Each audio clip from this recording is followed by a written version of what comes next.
nagmamind. Thousand viewer, puro lang ako viewer. Walang minor. Ang hirap kaya ng dagdag dito wala nagmamay. Diba? Lintik kayo. Pero dahil marami naman ang natutuwa, may mga nagdo-donate sa kanya. Madam, ang lakas yung makapatay ng stress namin, ang lakas yung makapatay ng depression. Nagugulat kami pag may pumapasok nga na nihalagang 2,000, 2,500, 1,000. At kahit pa binansagan siyang Madam Inuts, malayo siya sa pagiging inutil. Mulat na mulat sa school. Namulat talaga sa hirap. 17 years old po ako, nag-a-apply din ako mag-Japan noon as a singer dancer po. Minahala! Para tayo minahan, pero hindi na nanagutan. Talaga totoo. Malas ako sa pag-ibig. In January 2013, ayan po, umuwi ako dito ng Pilipinas at nakilala ko nga po itong ex-boyfriend kong British. 8 years kami nagsama. Every 2 months kasi umuwi siya. Pandemic lang pala makakapag-iwalay sa amin. Para mabuhay ang tatlo niyang mga anak ngayong pandemya, sumabak si Madam Inuts sa online selling. Ang una kong binenta yun nga yung mga damit ko, damit ng kapatid ko, damit ng pamangkin ko. Dahil sa real talk na bentahan online, unti-unting dumami ang kanyang viewers. Sa mga hindi pa nakakapagsyado ng payment, just mind yung nakaraan pa. Hirap yung hausap. Kung magbabayad ko lahat, huwag kayong maniwala na gano'ng kalaki yung hawak ko, hindi gano'ng kalaki yung hawak ko ha. Pero kung sana hopefully kung walang nang joy-joy, malaki talaga po ang kita sa online sale. Ang pinagka natin dyan kami na dyan, lintik kayo. Ngayon ako ba? Ayun ba? Yun nga lang, dahil sa ilan niyang pananalita, madalas din nare-report ang kanyang videos. Why are you reporting me, guys? I don't do anything Wrong with you, ha? I was just doing my business, selling pants. Ayoko na may makakaaway ako, mabait ako. Humingi ako ng paumanin sa mga nakakapanood sa akin at tumatawag sa akin at nakakausap ko yung mga anak nila. Kasi nasabi ko na, kung gagayahin nyo na, biro-biro lang yung bag yun. Madami notes, minus 1,000 ka na sa langit, di ba? Kaya na tinanggal na ako ng kontrata ni San Pedro. Titinda ako, di ako umiinom, tunggong. Pero ito ang totoong Madam Inuts kapag hindi na naka-live ang tunay na Daisy. Hindi lahat ng masaya is masaya pagkatapos. Ang pinaguhugutan ng lakas ni Daisy para kumayod ang kanyang inang na stroke. Kasi nanay po bedridden, maganda yung kalagayan kasi po bedridden na po siya for 5 years. Ano pa? Amot.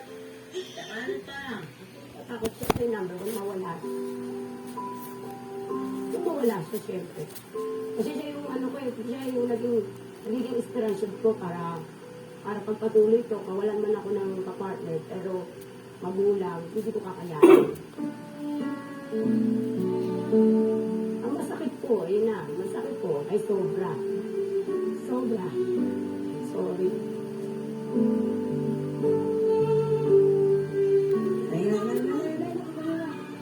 Ito ako yung hirap ni nanay sa pool noon. Tulungan ka sa abot na makakaya. Naiiyak talaga ako kasi pag-usapang nanay. Umumblema kami lahat magkakapatid sa pagbili ng gamot ni nanay dahil si nanay halos 8 gamot ang iniinom sa isang araw, diaper. Alam mo yung dumating yung point na namumblema ka kasi ni piso wala kami. Nakikita ko nanay ko, siyempre nanay ko kailangan ko yung sustento namin. Simpleng tao lang si Daisy. Yung mabigay mo lang yung pangangailangan ng pamilya mo, makatulong ako kahit ko. Yun yung nagpapaligaya sa akin.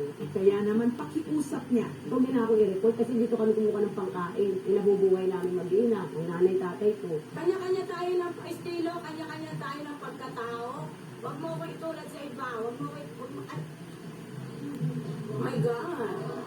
Marami mang tumatambay sa kanyang live selling. Parang awa nyo na Mag-main kayo Si Madam Inuts, hindi raw tatambayan ang problema. Kailangan mo gumawa ng parang huwag ka magpatalo sa lungkot, huwag ka magpatalo sa problema.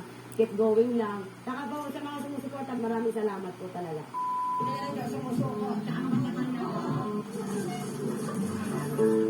Ang mga Pinoy, likas na madiskarte. Kahit nasa gitna ng krisis o pandemya, gagawa ng paraan para kumita. Hindi kailanman magiging inuts o Inutin! Ojita. 25 million followers Basta po tayo sa Facebook. Dahil dyan, kada Ano yung linggo fake sa news loob yung ng isang buwan, piso-piso na mamimigay po binubog? tayo ng ting 25,000 pesos. Kaya tumutok lang hanggang dulo. Samantala, ano ang reaksyon mo sa istoryang ito? Tweet na gamit ang hashtag KMJS.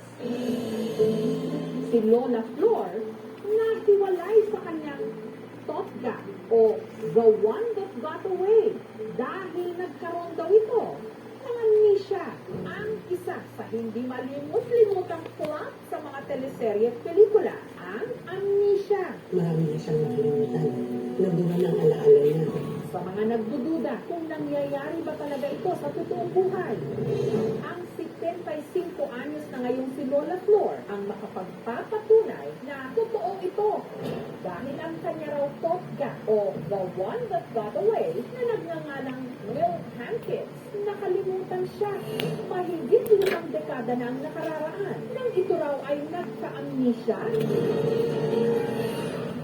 Si William daw, nagka-amnesia.